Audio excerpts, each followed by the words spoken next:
Oke, bismillah. Assalamualaikum warahmatullahi wabarakatuh.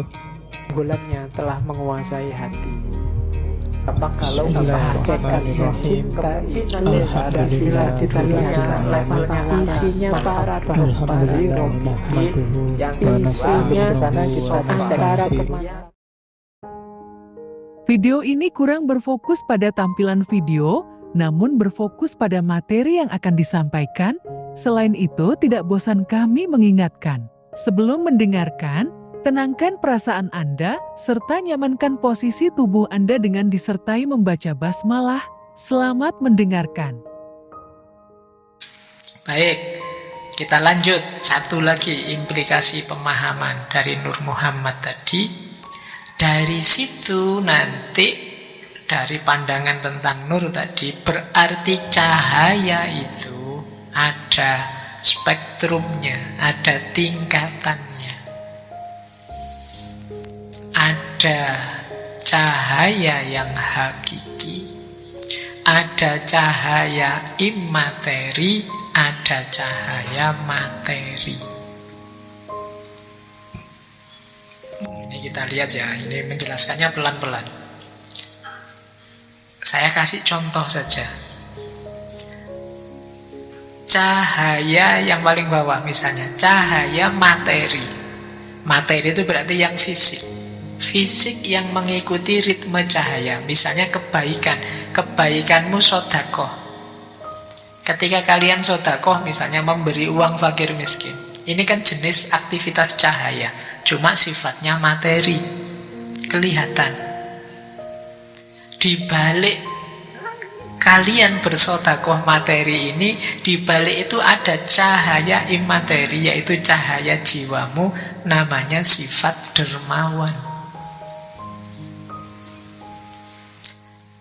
Sifat dermawan ini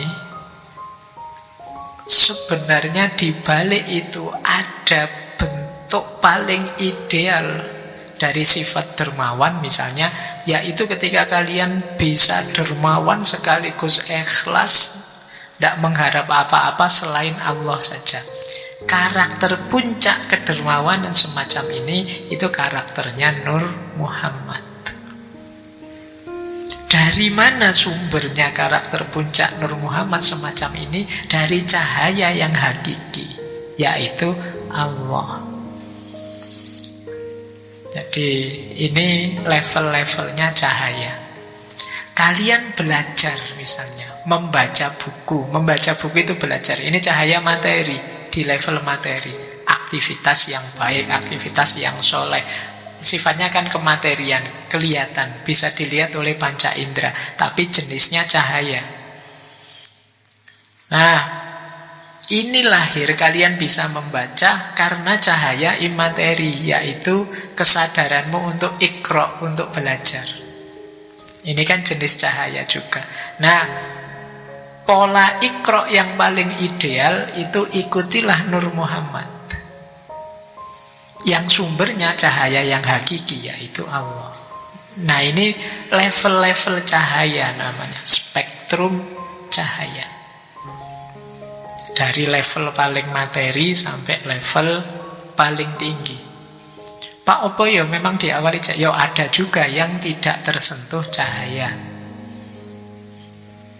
Misalnya kalau tadi sedekah, ya berarti yang tidak tersentuh cahaya itu berarti pelit. Tidak mau ngasih apa-apa. Ini berarti dia tidak tersentuh cahaya. Namanya kegelapan. Ada yang cahaya di materi tapi imaterinya tidak. Kamu sedekah tapi pamrihnya besar. Nah, ada yang imaterinya bercahaya tapi belum memuncak. Tidak sampai level Nur Muhammad yang sempurna. Ya kayak kita, wah saya bukan nabi ya Pak, tidak bisa seikhlas itu misalnya ya. Tapi itu tetap cahaya meskipun belum puncak. Jadi yuk kita berusaha memuncak. Nah, jadi ini tingkat-tingkatan cahaya namanya. Oke ya. Terus nanti diulang lagi, didengarkan. Ada banyak contoh tentang ini dalam hidupmu. Jadi kalau ingin mencahayai hidupmu secara sempurna, Ya cahaya materi dinyalakan, cahaya imateri dalam dirimu dihidupkan, dipuncakkan sampai level Nur Muhammad. Oke, lanjut. Saya tutup malam hari ini dengan pandangannya Imam Nawawi. Tadi sudah saya singgung sedikit pendapatnya Imam Nawawi Al-Bantani. Kan banyak kontroversi-kontroversi tentang Nur Muhammad ini. Kata Imam Nawawi, kalau ada orang kok rewel, tidak mau menerima konsep ini, ya tidak apa-apa. Tapi kata beliau, konsep Nur Muhammad itu kan tidak sulit sebenarnya dipahami. Karena dia statusnya adalah makhluknya Allah, bukan Allah kok. Dia itu ciptaannya Allah yang pertama sebelum menciptakan makhluk lainnya. Sebelum lanjut, jangan lupa dukung channel ini dengan cara like, komen, dan subscribe. Selamat mendengarkan kembali. Keimanan kita, kata Syekh Imam Nawawi Al-Bantani, kepercayaan kelompok Ahlussunnah wal Jamaah tidak akan cacat, ternoda, terkontaminasi atau sesat hanya karena mempercayai konsep Nur Muhammad. Kepercayaan kepada Nur Muhammad tidak membuat kita jatuh pada lubang tasbih atau musyrik, menyerupakan Tuhan atau menyatukan Allah dengan Nur Muhammad. Nur Muhammad ini statusnya makhluk, tidak sama dengan Allah. Hanya saja makhluk yang paling utama, yang paling mulia, yang paling penting di hadapan Allah. Dan itu kan hak prerogatifnya Allah untuk menciptakan makhluk yang paling awal siapa dan apa. Nah, ini komentarnya Imam Nawawi Al-Bantani. Itu kitabnya sudah saya tulis, silahkan dicari. Kitabnya bisa di-download gratis, tapi bahasa Arab.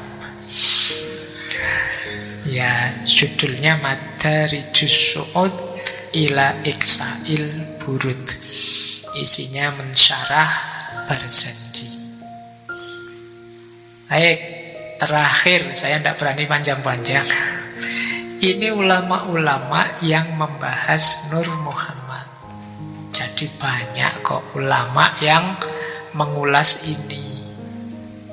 Mulai Syekh Abdul Qadir Jailani, Syekh Abdullah Arif, Imam Jalaluddin As-Suyuti dan gurunya Jalaluddin Al-Makhalli melalui kitab Jalalain, Imam Qostolani, Imam Zarqoni, tadi Syekh Ja'far Barjanzi, Syekh Yusuf An-Nabhani, ini kakeknya Syekh Taqiyuddin An-Nabhani yang HTI. Tapi ini kakeknya, beliau ini sufi. Kemudian Syekh Nawawi Al-Bantani, ini Indonesia ya. Syekh Nuruddin Ar-Raniri, Syekh Abdul Rauf Singkili, Syekh Abdul Somad Falimbani, Syekh Muhammad Nafis Al-Banjari, Syekh Daud Al-Fattani, Fattani itu Padang, Tuan Guru Haji Ahmad bin Haji Yusuf bin Abdul Karim Kelantan, Allamah Abu Abdullah As-Syekh Muhammad bin Ahmad Illisi, ada yang membaca Ilyusi. Ini beliau yang mensyarah, menghasiah kitab Barzanji. Kemudian Syekh Muhammad Basri Al-Manzalawi, Syekh Usman, Sayyid Usman bin Abdullah bin Yahya, Syekh Muhammad bin Ismail Daudi Al-Fattani, Syekh Zainal Abidin Al-Fattani, Syekh Ahmad bin Muhammad Zain Al-Fattani, Syekh Usman bin Syiabuddin Pontianak Al-Funtiani, Syekh Abdul Hamid bin Ali Kudus. Dan sebenarnya masih banyak. Ini untuk mengingatkan saja, banyak ulama-ulama yang membahas dan menerima konsep Nur Muhammad ini. Sebagian besar memang dari tradisi tasawuf.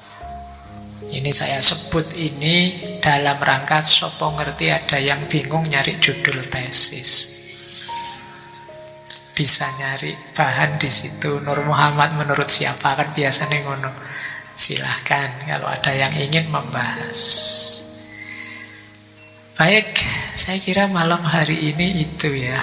Saya tidak bisa menangkap sejauh mana kalian bisa memahami materi malam hari ini. Tapi paling tidak sedikit-sedikit semoga kita mulai ngerti. Oh, itu tuh yang dimaksud Nur Muhammad itu yang banyak didiskusikan dan sering membawa kontroversi-kontroversi. Oke, teman-teman, setuju atau tidak setuju itu hak masing-masing orang. Jangan gegeran. Perbedaan itu sunnatullah. Saya akhiri sekian, kurang lebihnya mohon maaf. Wallahul muwaffiq, wallahu a'lamu bissawab. Wassalamualaikum warahmatullahi wabarakatuh. Terima kasih Anda telah menonton video ini hingga akhir. Semoga video ini bermanfaat untuk kita semua. Semoga kita juga selalu dalam ampunan Allah Azza wa Jalla. Sampai bertemu di video selanjutnya.